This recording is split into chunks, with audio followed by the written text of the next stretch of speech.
আসসালামু আলাইকুম। কেমন আছেন সবাই? আজ আমরা একটি ইন্ডিয়ান ডিশ তৈরি করব যার নাম হচ্ছে কুলচা। প্রথমে আমরা একটি বাটিতে 1.5 কাপ পরিমাণ পানি নিয়ে তার ভিতরে 2 টেবিল চামচ পরিমাণ গুঁড়া দুধ নিয়ে ভালো করে মিক্স করে ফেলব। এর প্রায় 1.5 চামচ পরিমাণ, এটা 4 চামচের 1.5 চামচ পরিমাণ ইস্ট নিয়ে নেব। এরপর চিনি অ্যাড করব 1 টেবিল চামচ পরিমাণ এবং সামান্য পরিমাণ লবণ নিয়ে নেব। আমি হাফ চা চামচ পরিমাণ লবণ এখানে ব্যবহার করেছি। এখানে আমরা তেল নিব 2 টেবিল চামচ এবং একটি ডিমের সাদা অংশ এর ভিতরে দিয়ে দিব এবং এটাকে ভালো করে মিক্স করে ফেলব।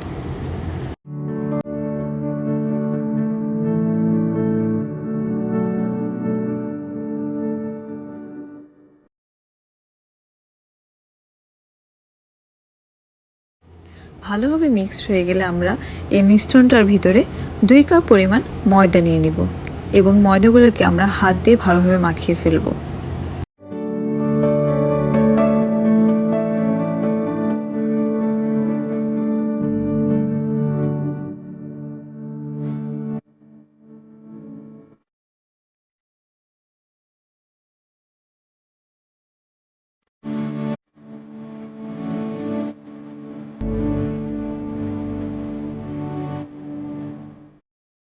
এভাবেই হাত দিয়ে মাখাতে মাখাতে ডোটা রেডি হয়ে যাবে।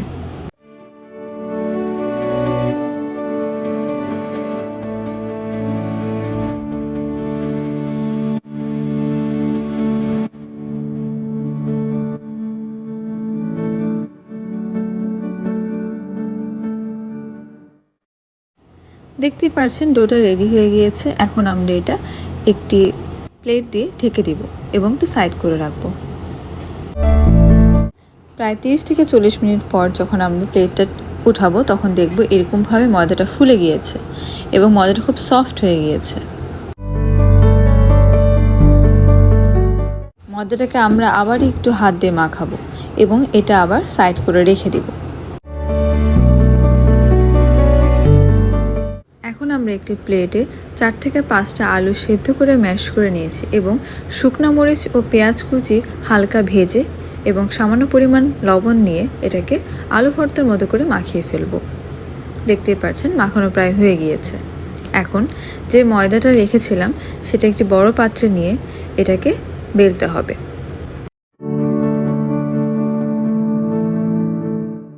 এখন আমরা আটা থেকে ছোট টুকরা নিয়ে তা হাত দিয়ে একটু মাখিয়ে এটার ভিতরে যে আলু ম্যাশ করে রেখেছি শুকনো মরিচ ও পেঁয়াজ দিয়ে সেটা ভিতরে পুর হিসেবে ব্যবহার করব এবং আবার আলুটাকে গোল করে নিয়ে আমরা এটাকে বেলুন দিয়ে বেলবো রুটির মতো করে।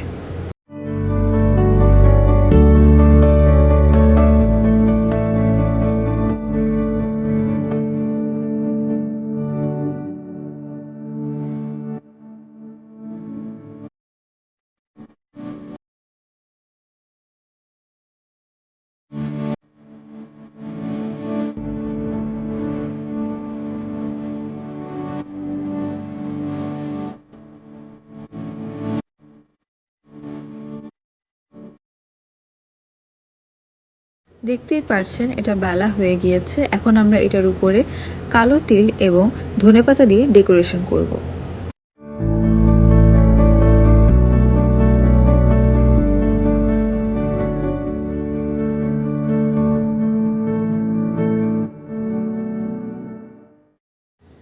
ধনেপাতা এবং তিলগুলা আটার সাথে মেশার জন্য আমরা আবার বেলুন দিয়ে একটু চাপ দিয়ে দিব।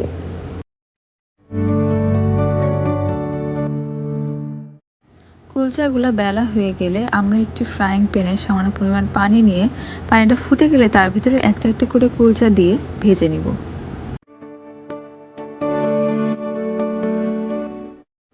চুলার জোরটা আমরা মিডিয়াম টু হাই রেঞ্জে রেখেছি।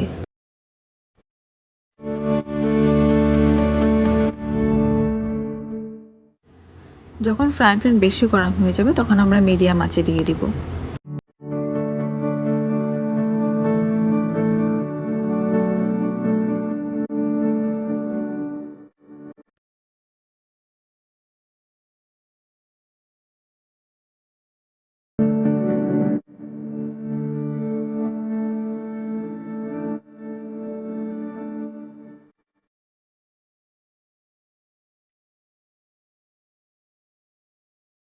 এখন আমরা এতে সামান্য পরিমাণ তেল দিয়ে দিব চারিদিক থেকে। তেল দেওয়া হয়ে গেলে আমরা কুলচাটা আবার উল্টে দিব। দেখতেই পাচ্ছেন কুলচাটা হালকা লাল হয়ে গিয়েছে। এখন আমরা আবার ঢাকনা দিয়ে ঢেকে দেব।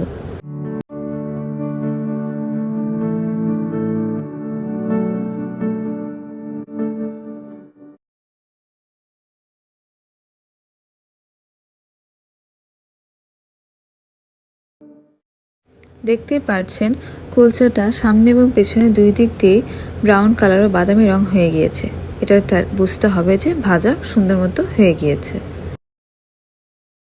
এখন আমরা আবার একই প্রসেসে বাকি কুলচাগুলো ভেজে নেব।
দেখতেই পাচ্ছেন কুলচাগুলো কত সুন্দরভাবে ভাজা হয়ে গিয়েছে। এটা দেখতে যত সুন্দর হয়েছে, খেতে তার থেকে অনেক বেশি সুস্বাদু হয়েছে। আশা করি আপনাদের এই ভিডিওটি ভালো লেগেছে। ভালো লাগলে অবশ্যই লাইক, শেয়ার এবং সাবস্ক্রাইব করে আমাদের পাশে থাকবেন। ধন্যবাদ।